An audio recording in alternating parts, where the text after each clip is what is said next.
terminated a terrible, terrible deal that should have never, ever been made.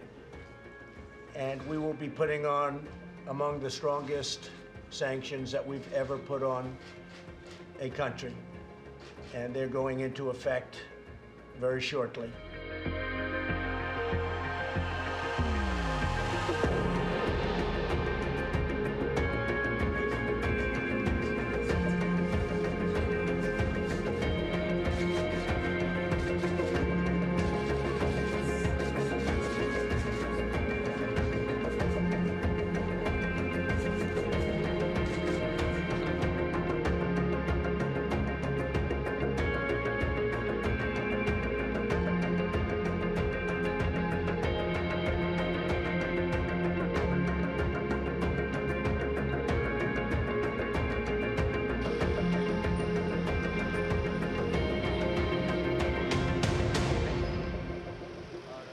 Now, for more of this, let's cross to London now. And joining me is TRT World's Simon McGregor-Wood.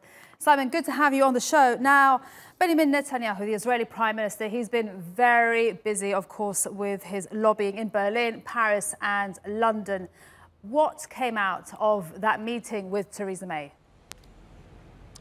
Well, a pretty unified response from all of the three EU leaders. You'll have heard that he got pretty much rebuffed in both Berlin and Paris when it comes to the central core idea of persuading the three European powers who signed on to the Iran nuclear deal in 2015 to follow Donald Trump and walk away from it. And do you know what? I don't think he really expected to hear anything else. The Europeans have been coordinating the response to Trump's withdrawal from the deal since Donald Trump made the announcement. Netanyahu will have heard it's a coordinated, strong position. The Europeans think that it's the best deal available and they are determined to retain it. Do they think it's the best deal in the world? No, they don't.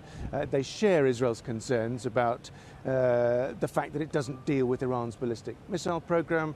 They share Netanyahu's concerns about Iran's activities in the region, more of that later.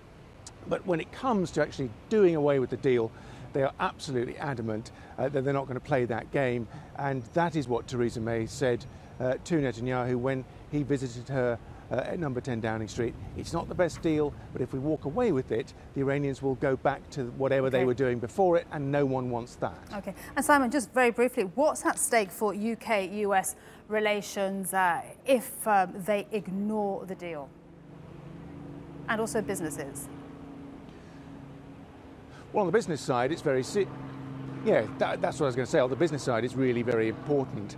And as evidence of how much the Europeans are worried about the issue of American sanctions and European companies who have started doing business with Iran getting hit with US sanctions, I would draw your attention to the Wall Street Journal today, where you have a letter from the finance ministers and the foreign ministers of France, Britain and the UK urging the Americans not to hit European companies with sanctions. Here's a very brief snippet. As close allies, we expect that the extraterritorial effects of US secondary sanctions will not be enforced on EU entities and individuals, and that the United States will respect our political decision and the good faith of economic operators within EU legal territory.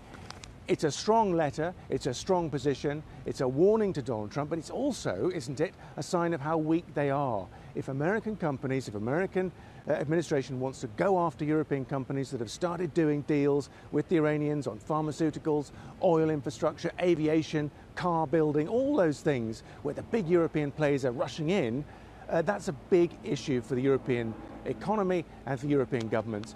But the fact that they're writing this letter almost pleading with the American administration to give them exemptions, in a way, shows you how scared they are. OK, Simon, thank you so much for that. We'll have to leave it there. TRT World's Simon McGregor-Wood for us in London.